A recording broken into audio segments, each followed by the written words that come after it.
Kisah sahabat Nabi Khalid bin Walid akhir hayat.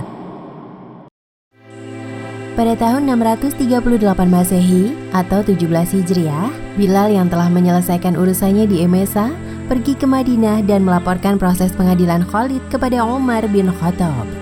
Wahai Amirul Mukminin, tugas yang engkau berikan telah aku laksanakan. Adapun jawaban dari Khalid tentang harta yang ia berikan kepada Asad adalah berasal dari sakunya sendiri. Baiklah, jika begitu berarti ia tidak menyelewengkan harta jizyah. Namun Khalid tetap harus diberhentikan dari jabatannya saat ini. Setelah sekian waktu berlalu, surat pemberhentian Khalid dari Abu Ubaidah belum tiba di Madinah, sehingga Umar kemudian menulis surat tersebut dan mengirimkannya kepada Khalid dan memerintahkannya untuk datang melapor ke Madinah. Khalid yang membaca surat dari Madinah kemudian bergegas ke Emesa untuk menanyakan kejelasan dari keputusan khalifah tersebut kepada Abu Ubaidah. Wahai Abu Ubaidah, apakah pada saat hari pengadilanku engkau telah mengetahui bahwa aku telah diberhentikan dari jabatan komando di Qinosirin?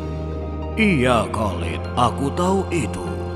Semoga Allah merahmati engkau dan keluargamu. Namun Abu Ubaidah, kenapa selama ini Anda menyembunyikan hal ini dariku?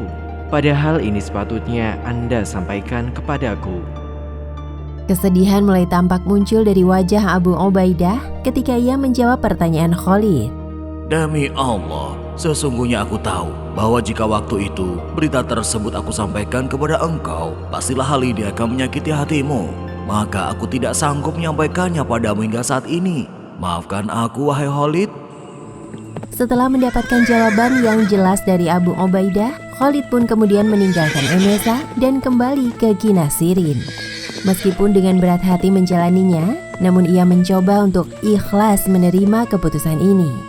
Saat tiba di Qinasirin, Khalid mengumpulkan seluruh pasukannya. Pasukan kavaleri yang selama ini ia pimpin sejak pembebasan Irak hingga akhir jabatannya. Saudara-saudaraku sekalian, pertemuan dan perpisahan adalah takdir Allah yang telah digariskan. Tidak pantas bagi kita mengingkarinya, tetapi patut untuk selalu kita syukuri.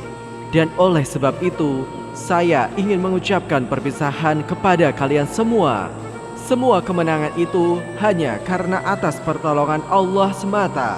Sehingga tanpa seorang Khalid sekalipun, tetaplah kalian terus berjuang di jalan Allah. Allahu Akbar! Allahu Akbar! Allahu Akbar!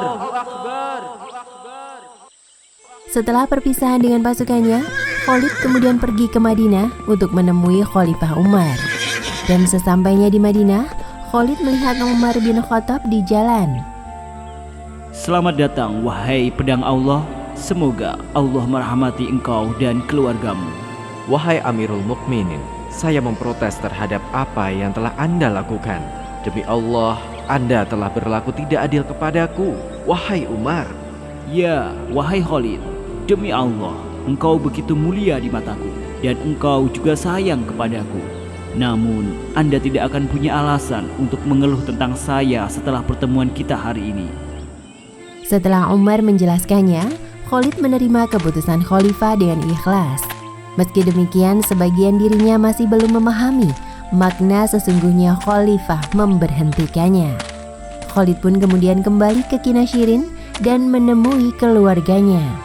Namun setelah kepergian Khalid, Umar masih memikirkan tentang apa yang telah ia lakukan. Karena semenjak keputusannya itu, pembicaraan simpang siur di tengah kaum muslimin mulai menyebar luas, dan jika dibiarkan, maka hal itu akan dapat menjadi fitnah di antara umat.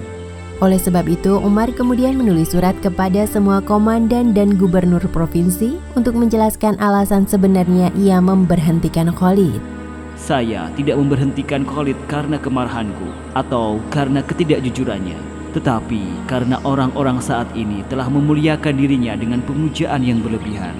Saya takut umat ini akan terjerumus dan mengkultuskan Khalid, dan saya ingin mereka tahu bahwa sesungguhnya hanya Allah sematalah yang menjadi tempat sandaran kita, dan memang seperti itulah semestinya. Dengan berbekal tunjangan gaji yang ia terima setiap tahunnya, Khalid kemudian membawa keluarganya pindah dari Qinasirin ke Emesa. Di sana ia membeli rumah sederhana untuk menetap dan menghabiskan masa tua bersama keluarganya. Namun tak lama setelah itu, Khalid harus mengalami peristiwa yang lebih menyedihkan ketika wabah penyakit mulai melanda Syam dan merenggut sebagian besar orang-orang terdekatnya. Wabah itu dimulai dari Amawas, suatu wilayah di Palestina, terjadi pada tahun 18 Hijriah dan menyebar dengan cepat hampir ke seluruh wilayah di negeri Syam. Ribuan muslimin meninggal dalam wabah Amawas, dan yang termasuk menjadi korban keganasan wabah ini adalah mereka yang mulia dan terbaik dari umat, yaitu Abu Ubaidah, Syurahbil bin Hasanah, Yazid bin Abi Sufyan, dan Dirar bin Aswar. Namun penderitaan Khalid semakin bertambah ketika ia kehilangan anak-anaknya yang juga meninggal dalam wabah tersebut.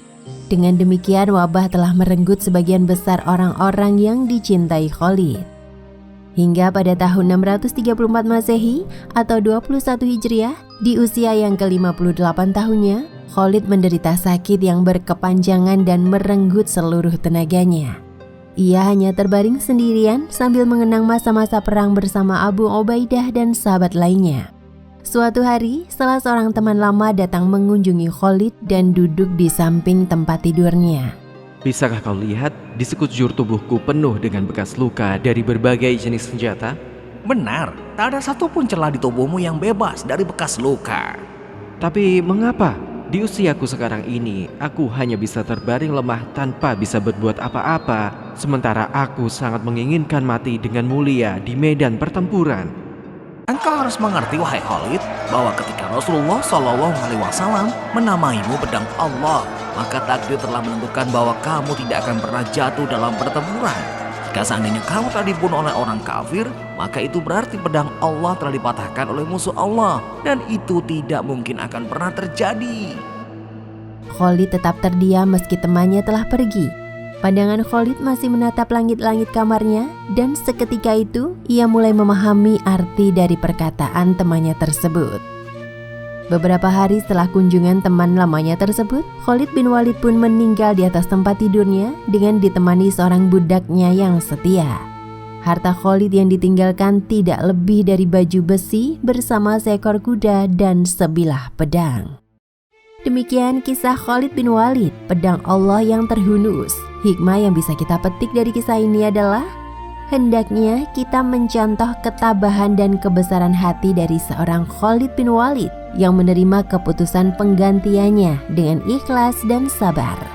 Kedua, Khalifah Umar bin Khattab memberhentikan Khalid dari jabatannya bukan karena membenci Khalid, tetapi karena Umar sangat berhati-hati menjaga tauhid dan keimanan umat. Wallahu a'lam bishawab.